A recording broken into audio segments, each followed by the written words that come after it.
Dans cette vidéo, on va parler des relations affectives. Vous êtes prêts? Alors c'est parti.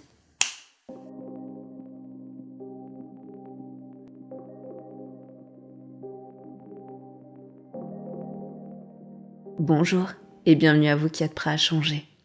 Donc aujourd'hui, on va parler de relations affectives et de comment on peut travailler en hypnose sur ces problématiques-là. Comme d'habitude, vous le savez, ce que je vous dis ici, ça n'engage que moi. C'est issu de mon vécu, de mon expérience en tant qu'hypnologue. Et je voulais juste vous partager aujourd'hui un petit peu mes connaissances, ma vision des choses, pour vous partager un peu mieux en fait ma manière de pratiquer l'hypnose. Comme d'habitude, je vous invite en commentaire à me partager votre opinion, me partager aussi vos propres expériences, mais aussi vos questions sur les choses qu'on va aborder aujourd'hui et peut-être aussi des idées de thématiques pour les semaines suivantes. Enfin, avant de commencer cet épisode, j'aimerais vous demander, s'il vous plaît, de vous abonner à la chaîne si ce n'est pas déjà fait, d'activer la cloche pour être informé des prochains épisodes à venir et aussi à partager cette vidéo avec toutes les personnes que vous pensez que ça pourrait intéresser. Et donc on est parti sur les relations affectives. Donc pourquoi je voulais aborder ce sujet avec vous aujourd'hui? Je vous avoue que c'est un sujet, encore une fois, qui revient régulièrement en séance. Quand je parle de relations affectives, je parle par exemple du rapport que je peux avoir avec mon conjoint, ma conjointe, que je peux avoir dans la famille, dans le travail, avec un collègue par exemple, avec mes enfants, avec un ami. Donc ça peut vraiment être la relation que j'entretiens dans un groupe de personnes ou avec une personne en particulier. Et très souvent en séance, soit donc on va avoir des problématiques de personnes qui vont venir nous voir en disant voilà, j'ai un problème avec telle ou telle personne, mais pas que. Parfois on va se rendre compte qu'en fait ça va être des problématiques qui n'ont de premier abord rien à voir avec les relations affectives et qui pourtant, en fouillant un petit peu, en questionnant un petit peu, de fil en aiguille, on en arrive à déterminer qu'il y a quand même quelque chose qui a rapport avec quelqu'un ou un groupe de personnes. Ça me rappelle cette dame qui était venue me voir justement pour une perte de poids, donc vous voyez, rien à voir avec les relations affectives, et en fait, de fil en aiguille, on en est arrivé à la conclusion que cette prise de poids, elle était probablement due à la relation qu'elle avait avec sa mère. Vous voyez, c'est incroyable la manière dont ces relations affectives-là, elles ont un impact sur nos comportements ou sur notre façon de mener notre vie. Et donc pour aborder ce thème, ces relations affectives, moi j'aurais tout d'abord aimé vous parler des peurs fondamentales que nous avons en tant qu'être humain. Ces peurs-là, c'est la peur de l'abandon et la peur du rejet. En fait, c'est important de prendre en compte ça. On est tous plus ou moins concernés par ces peurs-là. Il y a certaines personnes, bien évidemment, qui vont être beaucoup plus concernées que d'autres. C'est beaucoup en fonction de notre vécu, de nos expériences, etc. Mais ce qui va être important de comprendre, c'est qu'on est tous concernés par ces peurs-là. Pourquoi je dis ça? C'est parce que c'est pour mettre en perspective en fait ces relations affectives, comprendre que quelque part on ne peut pas vraiment faire sans, et comprendre aussi que c'est la raison pour laquelle parfois ces relations affectives-là, elles vont avoir un très fort impact sur notre vie et sur notre façon de voir les choses, mais aussi sur notre état de santé, notre état mental.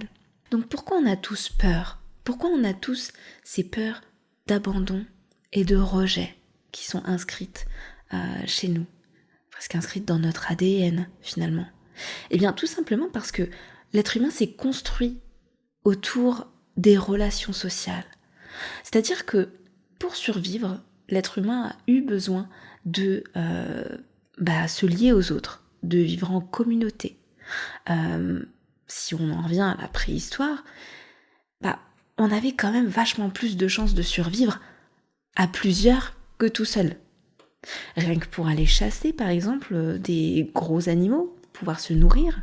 Mais par exemple aussi, quand il y avait besoin de s'occuper du foyer, des nouveau-nés, forcément en fait, la femme, elle n'est pas en capacité de pouvoir se défendre toute seule, de pouvoir se nourrir toute seule. Donc il y avait vraiment besoin d'avoir une organisation collective pour pouvoir survivre. Ça se vérifie aussi avec une autre expérience qui a été menée par René Spitz. Je vous invite à aller voir d'ailleurs cette expérience-là, qui a fait 2 groupes de nouveau-nés. Et donc dans le premier groupe de nouveau-nés, ces enfants-là étaient pris en charge par leur mère. Leur mère qui était en prison, certes, mais qui pouvait s'occuper d'eux pendant la journée. Dans un deuxième groupe, ces enfants étaient du coup dans un orphelinat où il y avait énormément d'enfants pour le nombre de personnes qui pouvaient s'en occuper, et donc avec très peu, voire pas de lien affectif. Donc ces enfants-là, ils étaient nourris, enfin voilà, on s'occupait vraiment de tous leurs besoins, nourriture, sommeil, etc. Mais par contre, au niveau du lien affectif, c'était pas forcément ça. Et la conclusion qui est arrivée de tout ça, c'est que il y avait vraiment un retard sur ce deuxième groupe, un retard dans le développement cognitif, mais aussi dans le développement physique. C'est-à-dire que ces enfants-là, à 3 ans, ils étaient toujours pas dans la capacité de pouvoir marcher, par exemple. Et en fait, au fur et à mesure des années, l'écart, il s'est vraiment élargi. Et ce qui montre bien qu'en fait, l'être humain, de nature, il a besoin d'être en lien. Il a besoin d'affection pour pouvoir survivre. Alors, il y a d'autres expériences sur le sujet. Il y a d'autres expériences aussi un peu plus tendancieuses. On ne sait pas trop si c'est réel, si c'est des légendes, mais moi, je vous invite vraiment à aller regarder ça. C'est hyper intéressant. Mais ça permet de se rendre compte surtout que l'être humain est fait de telle manière qu'il a besoin d'être en lien pour survivre. C'est comme inscrit dans notre ADN. Vous voyez ? Et donc, c'est important de mettre ça en lumière parce que ça amène à la compréhension de pas mal de mécanismes chez nous, finalement. Comprendre que, oui, le jugement des autres est important. Parce que être rejeté du groupe, c'est quelque part activer cette peur du rejet. Cette peur qui remet notre survie en question, finalement, de manière inconsciente. Bien évidemment, c'est pas forcément le cas. Mais pour notre cerveau, en tout cas, qui n'a pas forcément eu le temps d'évoluer aussi vite que nos sociétés d'hommes modernes, c'est encore le cas. Et donc, par rapport à ça, vous allez vous dire, ok, on a tous ces peurs-là, mais donc, à quel moment on doit se dire qu'il y a un problème ou qu'on a besoin de se faire accompagner ? Alors, le moment où on doit se faire accompagner, c'est le moment où on sent qu'en fait, ces relations affectives, elles ont un impact vraiment gênant sur notre vie, sur notre quotidien, qu'elles ont un impact trop important. Par exemple, dans nos prises de décision, ou par exemple, quand on se rend compte qu'on est dans une relation qui ne nous convient pas, et pourtant qu'on n'arrive pas à lâcher la relation, qu'on n'arrive pas à faire évoluer la relation différemment. Toutes ces choses-là, ça va être indicateur que finalement, peut-être que j'ai besoin d'avoir un point de vue extérieur ou une aide extérieure pour pouvoir m'aider à y voir plus clair, pour m'aider à sortir de la situation qui me gêne ou qui me dérange. Ça, c'est un premier point. Mais c'est aussi se rendre compte que parfois, quand on est dans une relation qui ne nous convient pas, qui nous dérange et qu'on n'arrive pas à en sortir, c'est que c'est souvent le signe qu'il y a certaines choses qui nous maintiennent dans cette relation-là. Et c'est hyper important de comprendre ça parce que ça va nous permettre de comprendre vraiment comment on fonctionne.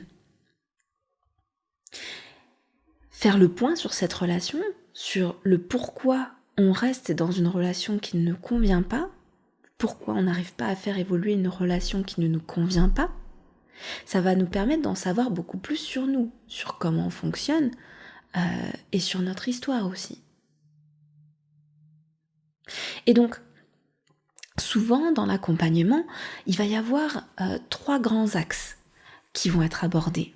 Alors, il y en a d'autres bien évidemment, mais souvent c'est ces trois-là qui reviennent. Donc je trouvais ça important de les aborder avec vous aujourd'hui. Il va y avoir du coup le fait de mettre en lumière ces mécanismes inconscients finalement qui nous maintiennent dans une relation qui ne nous convient pas. Par exemple, pour reprendre cette dame qui était venue me voir pour perdre du poids et qui se rendait bien compte que finalement ça avait un lien avec la relation qu'elle avait avec sa mère, eh bien cette dame-là, elle s'est rendue compte que finalement, tant qu'elle ne résout pas son problème relationnel avec sa mère, elle n'arriverait pas en fait à perdre le poids qu'elle avait en trop. Parce que ce qu'elle s'est rendue compte, c'est que en fait, son poids, ça lui servait de support.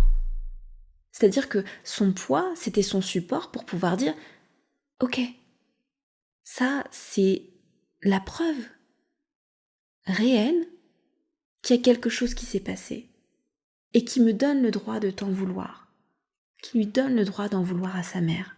S'il y a plus ce poids-là, finalement elle a plus de raison de lui en vouloir. Vous voyez ? Et donc c'est hyper important de comprendre ça parce que tant qu'elle en veut à sa mère et tant qu'elle pense que c'est sa mère qui est responsable de son poids, elle peut pas maigrir. Parce que dans le cerveau c'est pas cohérent. Ensuite, il va y avoir un deuxième axe qui va être plus sur la prise de conscience de nos croyances. Comme je vous l'ai dit dans plusieurs épisodes précédents, on a beaucoup de croyances, parfois même la plupart du temps inconscientes, et ça va être important et intéressant de, encore une fois, les mettre en lumière pour comprendre qu'est-ce qui maintient un certain comportement ou une certaine inaction parfois. Ne rien faire, c'est faire quelque chose. Donc, c'est prendre conscience de comment nos croyances et notre vision de nous-mêmes, finalement, impactent la relation. Pour reprendre cet exemple, si je pense que ma mère est l'unique responsable de cette situation, je peux pas changer. Parce que si je maigris, ma mère, elle sera plus responsable. Si j'ai la croyance dure et ferme que ma mère est responsable de mon poids, si je maigris sans elle, elle n'est plus responsable. Et du coup, ça remet vraiment tout en perspective. Parce que la croyance, elle tient plus. Et aussi, en troisième point, c'est trouver les ressources pour faire évoluer la relation. Donc, la faire avancer ou bien parfois y mettre un terme, ça arrive aussi quelquefois. C'est trouver les ressources pour réussir de dire à l'autre moi j'ai besoin de ça, et pouvoir se dire aussi si l'autre n'est pas capable de me donner ça, moi je suis capable de dire stop aussi. Donc voilà, c'est trouver les ressources à l'intérieur de moi pour réussir à faire évoluer la relation. Et faire ce travail-là, retrouver les ressources, c'est se redonner du pouvoir. C'est se redonner de l'autonomie, c'est se redonner de la liberté. Et du coup, je vous invite à aller voir la vidéo si vous ne l'avez pas encore vue sur la liberté et le libre arbitre, que je vous mets juste ici ou de l'autre côté. Parce que c'est vraiment un point qu'on aborde dans cette vidéo-là qui est important de comprendre. Parce que du coup, en faisant ça, je reprends la responsabilité de la situation et j'ai le pouvoir d'agir dessus. J'ai la capacité d'agir dessus. Et finalement, quand c'est comme ça, je prends conscience que, alors ok, peut-être que ma mère, elle a eu un certain comportement donné dans ma vie qui a fait qu'aujourd'hui, je sois comme ça. Peut-être. Maintenant, est-ce que j'ai envie de continuer à blâmer ma mère pour la situation ? Ou est-ce qu'au lieu de m'occuper d'elle, j'ai pas plutôt envie de m'occuper de moi aujourd'hui ? Voyez ? Et donc c'est retrouver du pouvoir sur soi, retrouver du pouvoir sur sa vie, de l'autonomie et aussi de l'espoir. Parce que finalement dans une situation où on se sentait impuissant, on retrouve la capacité de pouvoir y faire quelque chose. Et ça change énormément de choses. Donc ceci étant dit, ça c'était par rapport à l'accompagnement, comment on aborde les relations affectives. Mais bien évidemment, il y a plein d'autres manières de l'aborder, autant qu'il y a de personnes différentes.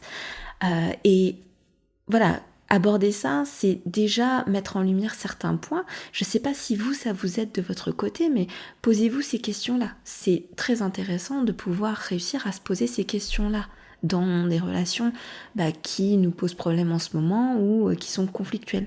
Donc ceci étant dit, moi ce que je voulais aussi aborder avec vous aujourd'hui, c'est un autre pan des relations affectives et parler aussi de ce qui fâche, de ce qui souvent crée un conflit, par exemple dans le couple ou dans la famille ou peu importe la relation. Eh bien, cette chose dont on parle parfois, mais qu'on va définir vraiment aujourd'hui, c'est les attentes. Alors, il y a plusieurs types d'attentes. Donc moi, j'en ai répertorié 3 ici, que je vais un petit peu développer. Moi, je vous invite vraiment à me mettre en commentaire tous les types d'attentes que vous avez pu, en vous posant la question, retrouver par rapport à certains de vos comportements ou les comportements d'autres personnes vis-à-vis de vous. Ça peut être intéressant aussi de faire une liste de toutes les attentes qu'on peut avoir, qu'elles soient conscientes ou la plupart du temps inconscientes. Donc les mettre en lumière, c'est intéressant. Et donc, parmi ces 3 types d'attentes, on a l'attente des autres, qu'ils devinent nos attentes. Je ne sais pas si ça vous parle, mais c'est quelque chose qui revient régulièrement dans les problématiques de couple, par exemple. C'est attendre de l'autre, en fait, qu'il ou elle d'ailleurs fasse quelque chose sans qu'on lui ait demandé. Ou dise quelque chose sans qu'on lui ait demandé. Par exemple, dans un couple, imaginons que je rentre du travail et que mon mari est là. Et puis du coup, sur le trajet, j'attends en fait, je me le dis pas forcément verbalement dans ma tête, mais j'attends de mon mari qui me demande en rentrant du travail comment s'est passée ma journée. Qu'est-ce qui va se passer si mon mari me pose pas la question ? Qu'est-ce qui va se passer si mon mari continue ce qu'il était en train de faire et du coup ne fait pas attention à moi quand je rentre du travail ? Ça va créer un malaise. Ça va créer de la frustration. C'est important de noter ça parce que ça arrive beaucoup plus souvent qu'on ne le pense. Et là, c'est un tout petit exemple, donc pas très grave en soi, mais le problème, il vient quand en fait c'est répété, qu'on est beaucoup dans ce type d'attente-là de l'autre, qu'on attend de l'autre qu'il nous dise des choses, qu'il fasse des choses pour nous sans qu'on lui dise, en se disant non mais ça paraît logique de toute façon, moi je le ferai pour lui, donc pourquoi lui le ferait pas pour moi ? Vous voyez ? Et donc c'est important de se rendre compte de ça, parce que avec l'accumulation, on en arrive parfois à être agressif avec l'autre, à avoir des comportements disproportionnés. Sauf que l'autre, derrière, il comprend pas. Parce que lui, on lui a rien dit, en fait. On lui a pas dit qu'on attendait de lui qu'il soit comme ci, ou comme ça, ou qu'il fasse comme ci, ou comme ça. Donc ça, c'est quelque chose qui arrive régulièrement dans les problématiques de couple. Et je suis persuadée que beaucoup d'entre vous se retrouveront là-dedans. Après, il n'y a pas de jugement, ça arrive à tout le monde. L'idée, c'est de comprendre ce qui se joue et de pouvoir l'identifier, de savoir pourquoi c'est là, et de pouvoir aussi se remettre en question à un moment donné. De se dire, voilà, il n'y a peut-être pas un grand manuscrit où il y a toutes les règles de bienséance dans le couple qui sont notées, répertoriées. On a chacun des éducations, des vécus différents. On a chacun aussi des modes de fonctionnement et de communication différents. Je ne sais pas si vous me suivez sur TikTok ou sur Instagram, mais c'est vrai que j'ai parlé de ça à plusieurs reprises, mais on n'a pas tous forcément le même moyen de communiquer avec l'autre, on n'utilise pas tous les mêmes canaux, et c'est important de le prendre en compte, parce que si je suis quelqu'un de très dans le corps, de très tactile, qui va du coup beaucoup communiquer avec les gestes, avec de l'affection corporelle, et que mon mari est quelqu'un de très verbal, qui va attendre des mots, qui va attendre d'entendre des choses de ma part, il peut y avoir conflit, parce qu'on ne va pas avoir le même canal de communication. Je vais peut-être avoir beaucoup plus de mal à verbaliser mes émotions, à m'exprimer, à faire des excuses verbalement, par exemple. Vous voyez ? Et puis moi, pareil, je vais attendre de l'autre qu'il soit tactile, qu'il soit affectueux, très proche corporellement de moi. Et si c'est pas son truc, ça va créer aussi une frustration à ce niveau-là. Donc c'est aussi comprendre qu'on a chacun des vécus différents, chacun des expériences différentes, et que on ne fonctionne pas tous de la même manière. Et c'est là que la communication, elle va être hyper importante. Ensuite, il y a un deuxième type d'attente, et là, c'est attendre de l'autre qu'il comble mes besoins. Ça, c'est un truc qui revient aussi très régulièrement dans les couples, mais ailleurs aussi. Attendre de l'autre qu'il comble mes besoins, je vais vous l'expliquer par l'exemple. Si je suis quelqu'un qui n'aime pas la solitude, qui a toujours vécu dans une famille nombreuse, avec beaucoup de frères et sœurs, donc avec beaucoup de présence en permanence dans la maison, qui va avoir beaucoup de mal du coup à être dans le calme, à être seul en fait, tout simplement, si mon mari a tendance à être beaucoup dehors, à s'absenter pendant de longues périodes, à ne pas être là, et du coup, fatalement, moi je me retrouve seule, je vais avoir tendance à lui reprocher ma solitude. Et du coup, finalement dans quelque chose qui est pas forcément de son fait, pas toujours de son fait, si par exemple c'est quelqu'un qui a souvent des voyages d'affaires ou des contraintes professionnelles qui le poussent à devoir s'absenter pendant plusieurs jours, eh bien malgré tout, je me retrouvais à avoir un comportement agressif, passif-agressif envers mon mari, parce que je vais lui reprocher finalement ma solitude, le fait d'être seule, alors que je supporte pas ça. Et donc, ça va être comme attendre de l'autre qu'il vienne combler mon besoin d'être en lien. Au lieu finalement de me dire, ok, c'est sa vie, il a le droit, et c'est à moi de me prendre en charge, c'est à moi de faire en sorte, déjà de comprendre ce qui se passe, et aussi, si j'ai besoin de comprendre que si j'ai besoin d'être en lien, de pouvoir trouver ce lien ailleurs, mais pas attendre de l'autre qui vienne combler ça. Vous voyez ? Et ça permet d'avoir une relation plus saine. Et donc il y a un troisième type d'attente aussi que je voulais aborder avec vous, c'est attendre que l'autre change. Attendre que l'autre change, c'est finalement ne pas accepter l'autre tel qu'il est. On ne peut pas changer les autres. Et ça, c'est vraiment quelque chose qui est parfois difficile à entendre, surtout dans les couples. On va parfois avoir des personnes qui sont dans des couples depuis des dizaines d'années et qui vont trimballer ça sur plusieurs décennies. C'est-à-dire une frustration que l'autre finalement il n'a pas changé durant toutes ces années.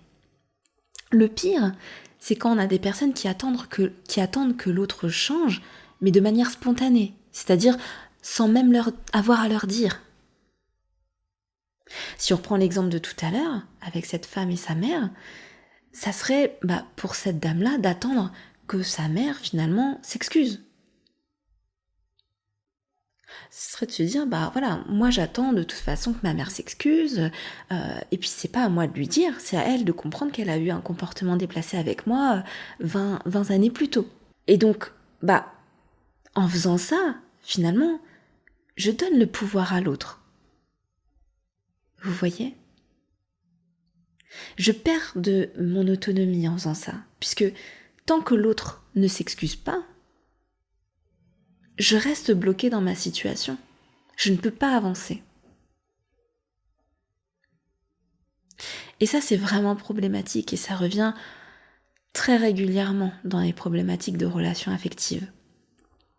C'est important d'en prendre conscience. Et donc vous voyez, quand j'attends que l'autre change, et encore plus de manière spontanée, je rentre vraiment dans un espèce de maxi, de maxi attente où là, je rentre dans les 3 catégories en même temps.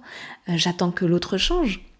J'attends aussi qu'il comble mes besoins parce que moi, j'ai besoin que l'autre change. C'est à l'autre de changer. C'est pas à moi de changer, mais c'est à l'autre de changer.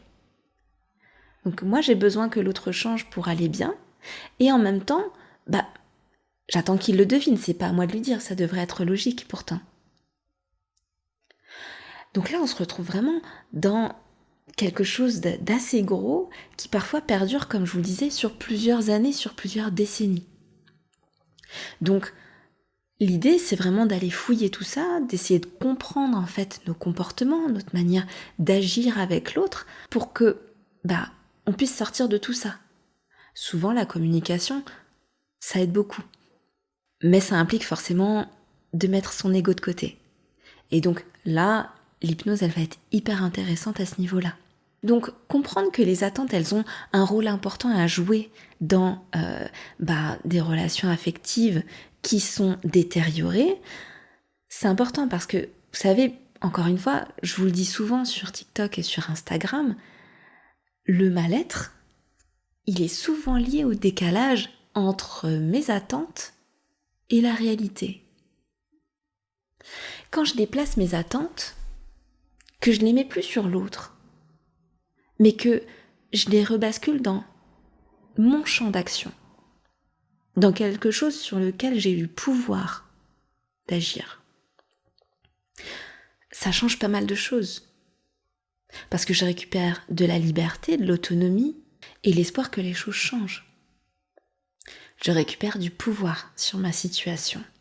Donc voilà, pour les relations affectives, on pourrait en parler des heures parce que c'est un sujet extrêmement riche, extrêmement large, mais je voulais surtout aborder ces petits points avec vous que je trouvais importants parce que c'est souvent des choses qu'on aborde en séance et le faire avant la séance, ça permet déjà de mettre en lumière énormément de choses dans ces relations, de comprendre aussi quelles sont les choses qui coincent parfois à certains endroits et puis de pouvoir se poser les bonnes questions par rapport à soi.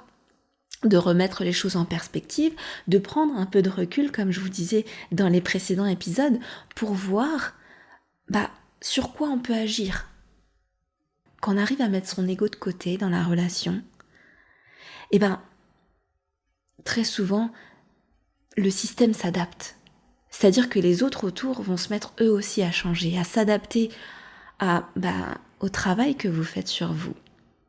Donc, c'est hyper intéressant d'aller consulter un thérapeute pour ça, que ce soit un hypno ou un psy ou peu importe. Parce que du coup, ça permet d'en savoir énormément sur soi. Bien évidemment, quand il y a des problématiques de relations affectives, par exemple des ruptures, il va y avoir une détresse, il va y avoir une souffrance.